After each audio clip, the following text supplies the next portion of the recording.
Istanbul का और north Cyprus का कंपैरिजन करेंगे। एक स्मॉल आइलैंड है। साइप्रस के अंदर महंगाई बहुत ज्यादा है, तो फिर भी जो है ना वो स्टूडेंट वहाँ पे एम्बेसी के बाहर लाइनें लगी होती हैं। ये पूरे यूरोप का जो है सबसे लार्जेस्ट सिटी है इस्तांबुल। एनवायरनमेंट जो है वो साइप्रस का जो बहुत पीसफुल है, जबकि अगर आप इस्तांबुल को कंपैरिजन करते हैं तो इसके अंदर हिस्ट्री है, तो जो कि 30 टाइम्स जो है इस्तांबुल की पॉपुलेशन ज्यादा है नॉर्थ साइप्रस से। इस्तांबुल के अंदर जो है ना वो आपको ट्राम मिलेगी, आपको मेट्रो मिलेगी, यहाँ पे आपको मरमराई मिलेगी। लाइक पूरा जो है ना ट्रांसपोर्टेशन सिस्टम जो है ना आपस में इंटरलिंक्ड है। जैसे अपना लेजर टाइम भी इंजॉय करना है तो आप फेरी को एंजॉय कर सकते हैं। नॉर्थ साइप्रस का तो उसका ट्रांसपोर्ट सिस्टम जो है वो इतना वेल ऑर्गेनाइज नहीं है। अस्सलाम वालेकुम, welcome back to another video. उम्मीद है आप खैरियत से होंगे। सो आज की वीडियो में हम बात करते हैं अपकमिंग स्टूडेंट्स को नॉर्थ साइप्रस चूज करना चाहिए या टर्की चूज करना चाहिए। सो दोनों कंट्रीज के हिसाब से हम कंपैरिजन करेंगे जीडीपी का और पॉपुलेशन का। सबसे बढ़कर जो इम्पोर्टेंट चीज होती है कि स्टूडेंट की अफोर्डेबिलिटी और लिविंग कॉस्ट का, और इसके अलावा जॉब मार्केट और जॉब अपॉर्चुनिटीज का। वीडियो को अंत तक देखिएगा। चलते हैं हम कंपैरिजन की तरफ। सबसे पहले हम कंपैरिजन करेंगे जियोग्राफी का और एनवायरनमेंट का, बिकॉज किसी भी फॉरेन कंट्री को जब आप चूज करते हैं तो आपका जो कंसिडरेशन होती है वो एनवायरनमेंट और उसके टेम्परेचर और उसके लाइक जियोग्राफी को आप लाजमी कंसीडर करते हैं। तो अगर हम नॉर्थ साइप्रस को देखें तो नॉर्थ साइप्रस जो है ना आइलैंड ऑफ साइप्रस का नॉर्थ पार्ट है, जो कि मेडिटेरियन सी में वाक़ है। ये एक स्मॉल आइलैंड है लाइक जिसका एरिया जस्ट 3355 स्क्वायर किलोमीटर है। अगर हम इस एक स्मॉल आइलैंड का कंपैरिजन तुर्की के साथ करते हैं तो आई थिंक जो है वो बहुत अनजस्टिफाइबल होगा, क्योंकि तुर्की का एरिया 7,83,000 स्क्वायर किलोमीटर इतना राउंड अबाउट बनता है। तो हम तुर्की का कंपैरिजन नहीं करेंगे, हम इस्तांबुल का और नॉर्थ साइप्रस का कंपैरिजन करेंगे। सो इस्तांबुल का जो एरिया है वो 5,343 स्क्वायर किलोमीटर है, जो कि नॉर्थ साइप्रस से 1.6 टाइम्स जो है वो बड़ा है। और ये सिर्फ इस साइप्रस से भी बड़ा नहीं है, ये पूरे यूरोप का जो है सबसे लार्जेस्ट सिटी है इस्तांबुल। तो एनवायरनमेंट की बात करें तो एनवायरनमेंट जो है वो साइप्रस का जो बहुत पीसफुल है, क्योंकि कोस्टल लाइफ है वहाँ की, और आइसलैंड है तो वहाँ पे डेफिनेटली ड्यूटी भी है। और जबकि अगर आप इस्तांबुल को कंपैरिजन करते हैं तो इसके अंदर हिस्ट्री है, ओल्डेस्ट सिटी है, और इसके अलावा रिच कल्चरल है, और ऑल ओवर दी वर्ल्ड जो है ना यहाँ पे आपको लोग देखने को मिलेंगे एज ए टूरिस्ट भी और एज अ इमिग्रेंट्स भी, और जो यहाँ पे रह भी रहे हैं। सो आपको यहाँ पे थोड़ा सा है कि लाइफ की एक रेस आप देख सकते हैं, या इसके अंदर ये देखें कि बिजी लाइफ है इस्तांबुल की, जबकि आप अगर साइप्रस की बात करें तो वो थोड़ी काम और रिलैक्सिंग लाइफ है। सो नेक्स्ट अगर हम कंपैरिजन करें इसकी पॉपुलेशन का, तो पॉपुलेशन का कंपैरिजन लिटरली शॉकिंग है, क्योंकि इस्तांबुल की पॉपुलेशन 16 मिलियन पॉपुलेशन है इस टाइम, जबकि नॉर्थ साइप्रस की जस्ट जो पॉपुलेशन है वो 4,80,000 के राउंड अबाउट है, लाइक 0.5 मिलियन। तो जो कि 30 टाइम्स जो है इस्तांबुल की पॉपुलेशन ज्यादा है नॉर्थ साइप्रस से। डेफिनेटली अगर इतनी ज्यादा पॉपुलेशन है तो जॉब में कंपटीशन भी होगा, लेकिन यह है कि रिसोर्सेज उसी हिसाब से फिर जो है वो अवेलेबल भी ज्यादा है, क्योंकि पॉपुलेशन ज्यादा है तो रिसोर्सेज और अपॉर्चुनिटीज और मार्केट और बिजनेस अपॉर्चुनिटीज डेफिनेटली फिर उसी हिसाब से ज्यादा होती हैं। तो अगर सिर्फ नॉर्थ साइप्रस की पूरी आबादी को इस्तांबुल के अंदर शिफ्ट भी किया जाए तो जस्ट एक छोटा सा पार्ट ही कवर होगा, बिकॉज 32 टाइम्स जो है वो इस्तांबुल की पॉपुलेशन नॉर्थ साइप्रस से ज्यादा है। सो नेक्स्ट पार्ट पे आते हैं इकोनॉमी एंड जीडीपी पे। तो ये बड़ा इंटरेस्टिंग और शॉकिंग फिगर है कि इस्तांबुल की जो 2025 के अंदर जीडीपी रही है वो $305 बिलियन के राउंड अबाउट है, जबकि साइप्रस की जीडीपी जो है वो जस्ट $7.1 बिलियन है 2025 के अंदर। सो दोनों का लेटेस्ट फिगर का कंपैरिजन करें तो 40 टाइम्स जो है वो इस्तांबुल की जीडीपी ज्यादा है।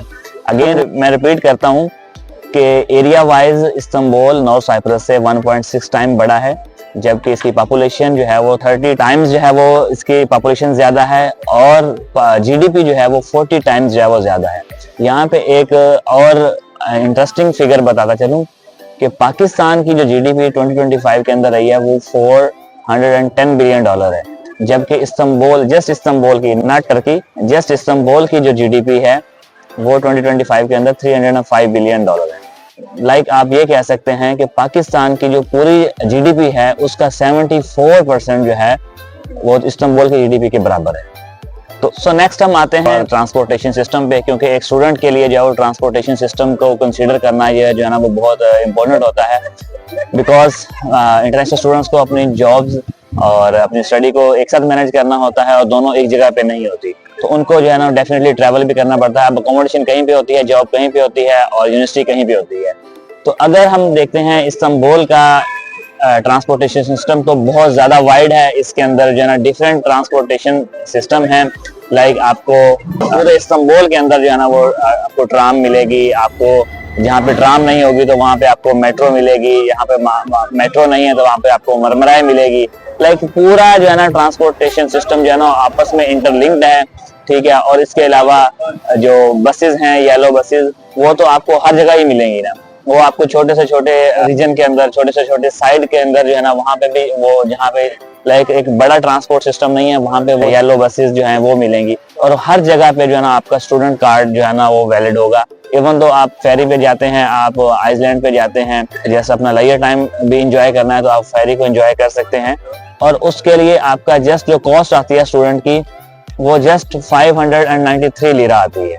आपका एक स्टूडेंट कार्ड के ऊपर एक पैकेज लगता है मंथली, जिसके आपको 200 राइड्स मिलती हैं और पूरे इस्तांबुल में आप जितना भी घूम लें आपके 200 राइड्स जो है ना वो खत्म नहीं होती महीने के अंदर। जबकि हम कंपैरिजन करते हैं नॉर्थ साइप्रस का, तो उसका ट्रांसपोर्ट सिस्टम जो है वो इतना वेल ऑर्गेनाइज नहीं है। वहाँ पे या तो आपको टैक्सीज मिलेंगी या फिर आपको जो है वो येलो बसेस और बस ही आपको लेनी पड़ेगी जहाँ पे अगर आपको मूव करना पड़ेगा। वहाँ पे मेट्रो सिस्टम नहीं है, जिसकी वजह से जो है वो आपको बहुत ज्यादा लाइक आपके एक्सपेंस बढ़ जाता है। एक स्टूडेंट को अब कहीं पे जल्दी जाना है तो या तो उसको टैक्सी लेनी पड़ेगी, तो अब टैक्सी लेगा तो डेफिनेटली जो उसकी कॉस्ट बढ़ जाएगी।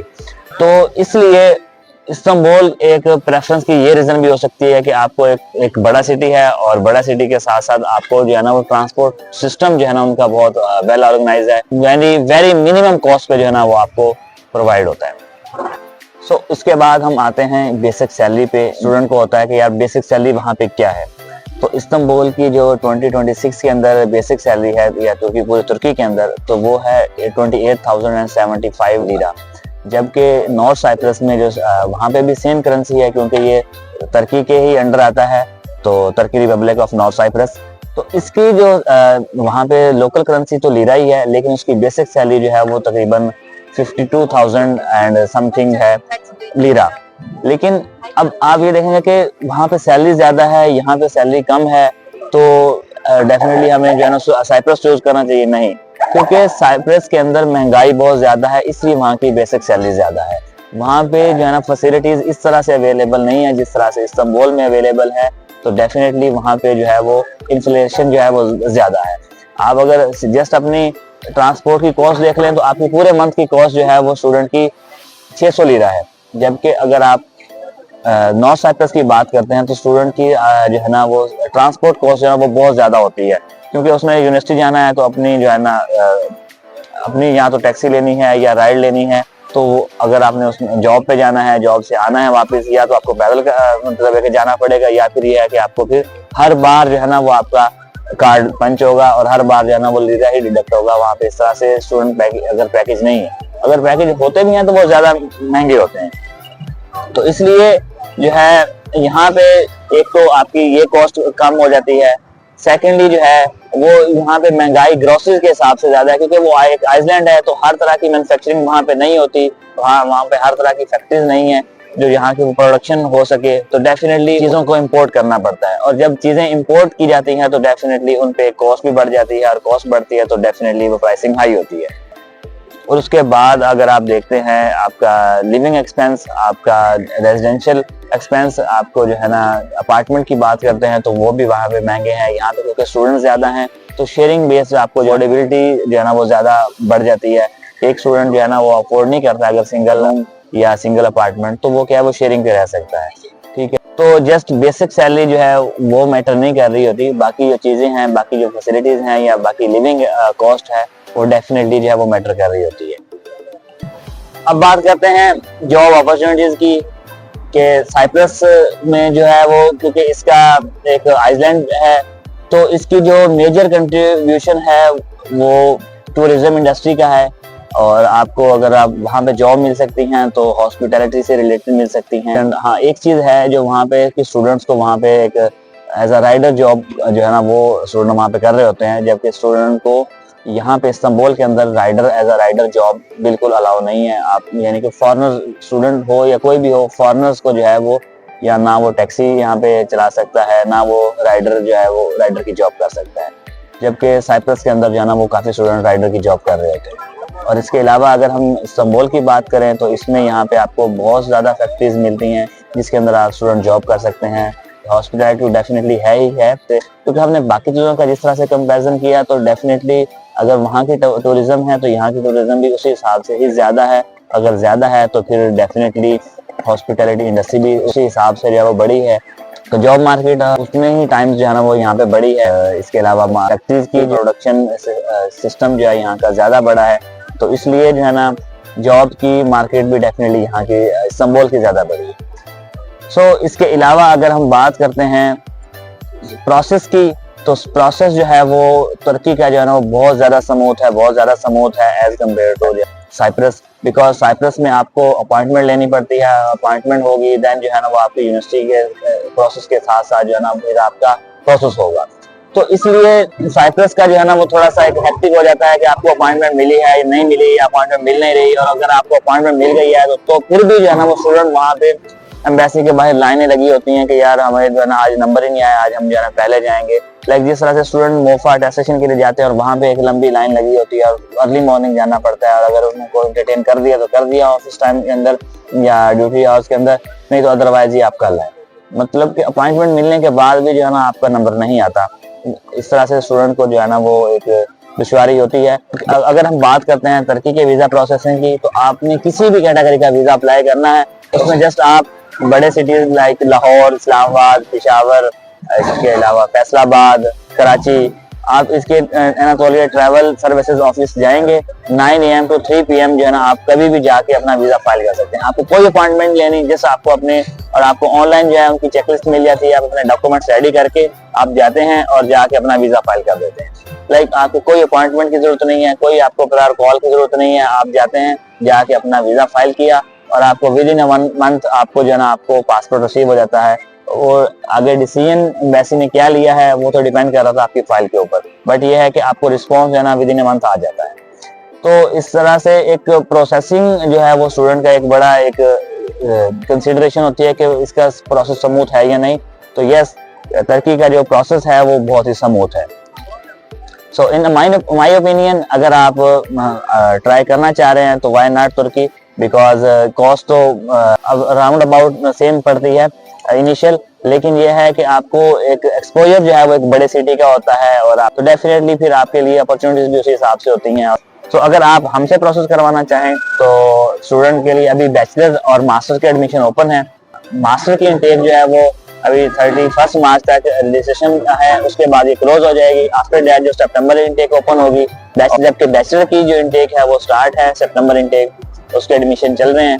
तो अगर आप हमारे थ्रू करना चाहें तो कॉन्टैक्ट नंबर जो है वो मेंशन है, आप अपने डॉक्यूमेंट शेयर कर सकते हैं। इसके अलावा अगर आपको कंसल्टेशन करनी हो तो उसके लिए भी जो है ना वो आप मैसेज कर सकते हैं। मिलते हैं ऐसी एक नई वीडियो में, तब तक अपना ख्याल रखिएगा। अल्लाह हाफिज।